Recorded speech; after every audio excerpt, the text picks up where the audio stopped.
সকালবেলা চোখ খুলেই আগে মোবাইলের খোঁজ পড়ে, ঘড়িতে কটা বাজে দেখার অছিলায় একবার হোয়াটসঅ্যাপ কিংবা ফেসবুক থেকেও ঘুরে আসা যায়। অনেকেই মনে করেন খবরের কাগজ পড়ার চেয়েও গুরুত্বপূর্ণ কাজ হল সমাজ মাধ্যমে একবার চোখ বুলিয়ে নেওয়া।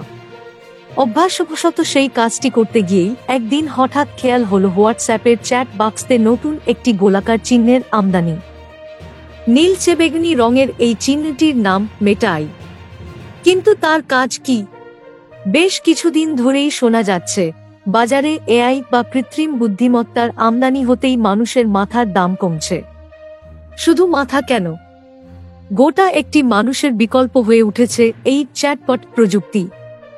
মনের মতো সঙ্গী বা সঙ্গিনীর অভাব পূরণেও এগিয়ে এসেছে এআই। নিজের পছন্দের তালিকা চ্যাটবটকে জানিয়ে দিলে প্রায় কুমোরটুলি থেকে অর্ডার দেওয়ার মতো পছন্দসই সঙ্গী বা সঙ্গিনী হাজির করবে। এআই প্রযুক্তির সাহায্যে সে একেবারে রক্তমাংসের মানুষের মতোই কথা বলবে। ব্যবসা, চাকরি কিংবা স্বাধীন যে কোনো কর্মক্ষেত্রে এআই তার নিজস্ব প্রতিভা দেখাতে শুরু করেছে। একেবারে মানুষের মস্তিষ্কের মতোই নানা সমস্যার সমাধান করতে পারে এই প্রযুক্তি। মনের গোপন কথা বিশ্বাস করে বলা যায় এই প্রযুক্তি মানবকে। তাই এই প্রযুক্তি ব্যবহারে মেটাও পিছিয়ে নেই। চ্যাটজিপিটি, বিং এআই এবং গুগল বার্ডের মতো মেটা সংস্থা ফেসবুক, ইনস্টাগ্রাম, মেসেঞ্জার এবং হোয়াটসঅ্যাপের হয়ে কাজ করবে মেটা এআই। অর্থাৎ স্মার্টফোন আরও স্মার্ট হয়ে উঠবে।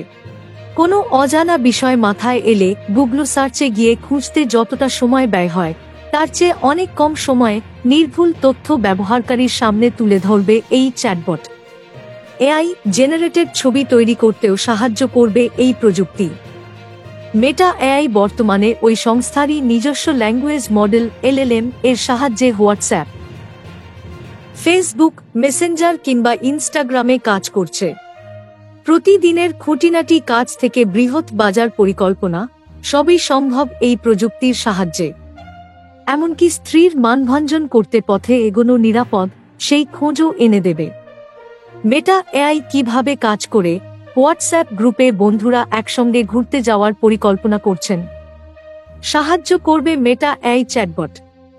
কোথায় যাবেন, কোথায় থাকবেন, কেমন খরচ হতে পারে কিংবা যেখানে ঘুরতে যাবেন সেখানকার আবহাওয়া কেমন, সেই সম্পর্কিত নানা ধরনের তথ্য জানাবে মেটা এআই। ফুড ব্লগিং করেন?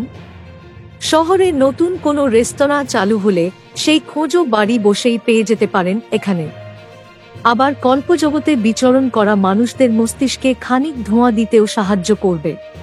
যেমন ধরা যাক টি-20 জ্বরে আক্রান্ত হয়ে বিলুপ্ত হয়ে যাওয়া প্রাণী ডাইনোসর যদি ক্রিকেট খেলে তা দেখতে কেমন লাগবে সেই ছবিও মুহূর্তে চোখের সামনে।